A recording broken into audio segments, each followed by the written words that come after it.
የጉባ ብስራቶች እንደምታስታውሱት የሚሊዮኖችን ታሪክ ወደ ቢሊዮን የቀየሩ ከኢንቨስትመንት አኳያ በራሳቸው በአጠቃላይ ኢኮኖሚ እድገት ላይ ከሚኖራቸው ፋይዳ ባሻገር ተጨማሪ ኢንቨስትመንትን በመሳብ ኮንፊደንስ በማጫር በሌሎች ኢንቨስተሮች ውስጥ ትልቅ ሚና የሚጫወቱ ናቸው ማለት ነው። ይህን ሁሉ ታሳቢ በማድረግ አጠቃላይ ኢኮኖሚ እድገት 10.2% እንደሚሆን እንግዲህ ተተንብዋል ማለት ነው። በዚህ ውስጥ ግብርና 7.8% ያድጋል። ግብርናም የራሱን ታሳቢዎች ተይዞለታል።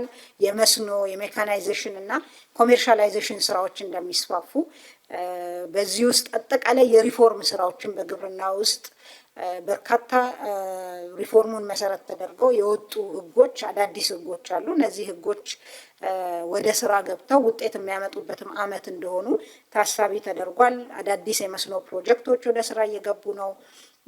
ተጨማሪ ውሃን ከመሬት ማገናኛ ሜካኒዝሞችን እንግዲህ በርካታ ፓምፖች አርሶ አደሮች ገቢያቸውም እያደገ በመሆኑ ከዚህ ቀደም ከነበሩት በብዙ የሚበልጡ ፓምፖች ስራ ላይ ይገኛሉ። እነዚህም በተለይ ከኩታ ገጠም እርሻ መስፋፋት ጋር ተያይዞ ምርትና ምርታማነትን በእጅጉ እንደሚጨምሩ ታሳቢ ተደርጓል። አሁን ባለንበት ከ55% በላይ ስሞል ሆልደር ፋርመርስ ወይም አነስተኛ ይዞታ አርሶ አደሮች በቁጥር ወደ 12.3 ሚሊዮን ሄክታር የሚሆን በኩታ ገጠም እየታረሰ ነው። ይሄ ማለት ከምርትና ምርታማነት ከቴክኖሎጂ አፕሊኬሽን በአጠቃላይ የተሻለ ፓኬጆችን ተግብሮ የተሻለ ውጤት ከማምጣት አኳያ ትልቅ ሚና ይኖረዋል።